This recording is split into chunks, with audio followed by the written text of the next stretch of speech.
కుమారి aunty ఇప్పుడు ఎక్కడ చూసినా ఈవిడ పేరే వినిపిస్తోంది. ఇన్నాళ్ళు ఆవిడ చేతి వంటతో ఎంతో ఫేమస్ అయింది. కానీ ఇప్పుడు ఈ మీమర్స్ పుణ్యమా అని ఆవిడ రీల్స్ వీడియోలు తెగ వైరల్ అవుతున్నాయి. మీడియా కూడా ఆవిడ మీద ఫోకస్ పెట్టేలా చేశారు. అంతేకాకుండా ఆ ట్రోల్స్ వైరల్ కావడంతో గతంతో పోలిస్తే ఇప్పుడు దాదాపుగా బిజినెస్ రెండింతలయ్యింది. గతంలో 300 ప్లేట్లు అమ్మితే ఇప్పుడు ఏకంగా 500 ప్లేట్ల వరకు బిజినెస్ చేస్తోంది. కుమారి ఆంటీ మంత్లీ టర్న్ ఓవర్ ఏకంగా 18 లక్షలట. ఇవన్నీ పక్కన పెడితే ఇప్పుడు ఇంకో వార్త స్టార్ట్ అయింది. అదేంటంటే కుమారి ఆంటీ బిగ్ బాస్ లోకి వెళ్తోందంటూ టాక్ వినిపిస్తోంది. ప్రస్తుతం హైదరాబాద్లో ఏ స్ట్రీట్ ఫుడ్ వ్యాపారికి రాని క్రేజ్ కవరేజ్ కుమారి ఆంటీకి దక్కింది. ఆవిడ షాపు ముందు జనాలు క్యూ కట్టడం మాత్రమే కాకుండా తోసుకునే పరిస్థితి వచ్చింది. ఇప్పుడు చాలా మంది ఫుడ్ దొరక్క ఖాళీ ప్లేట్లతోనే వెనక్కి తిరిగి వెళ్ళిపోతున్నారు. ఆవిడకు అంత క్రేజ్ రావడానికి ముఖ్య కారణం ఓ వీడియో బాగా వైరల్ కావడమే. ఆ వీడియోలో ఆవిడ అమ్మా మీది బిల్ 1000 అయ్యింది, 2 లివర్లు ఎక్స్ట్రా అంటూ చెప్పింది. ఆ వీడియో కాస్త మీమర్స్ చేతిలో పడడం, వాళ్ళు దానిని వైరల్ చేయడం చేశారు. ఆ తర్వాత అసలు విషయం బయటకు వచ్చింది. ఆవిడ ఆ బిల్లు వేసింది మొత్తం 6గురు తిన్న దానికని క్లారిటీ ఇచ్చింది. అలాగే కుమారి ఆంటీ ఆదాయానికి సంబంధించి కూడా చాలానే వార్తలు వస్తున్నాయి.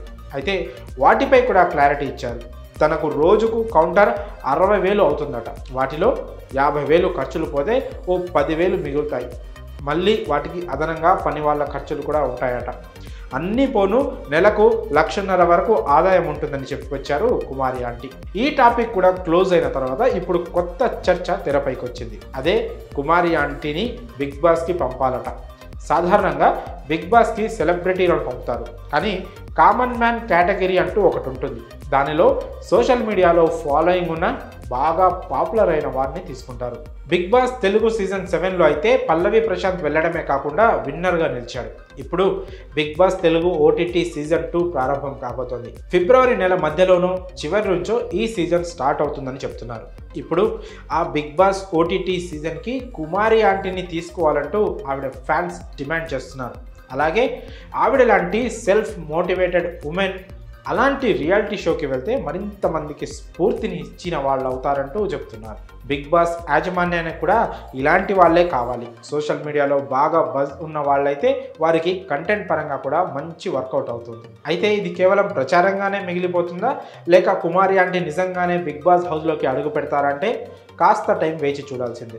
అయితే అవకాశం వచ్చినా కూడా అంత పెద్ద బిజినెస్ని పక్కన పెట్టి ఆవిడ వెళ్తుందా లేదా అన్నది కూడా పెద్ద ప్రశ్న.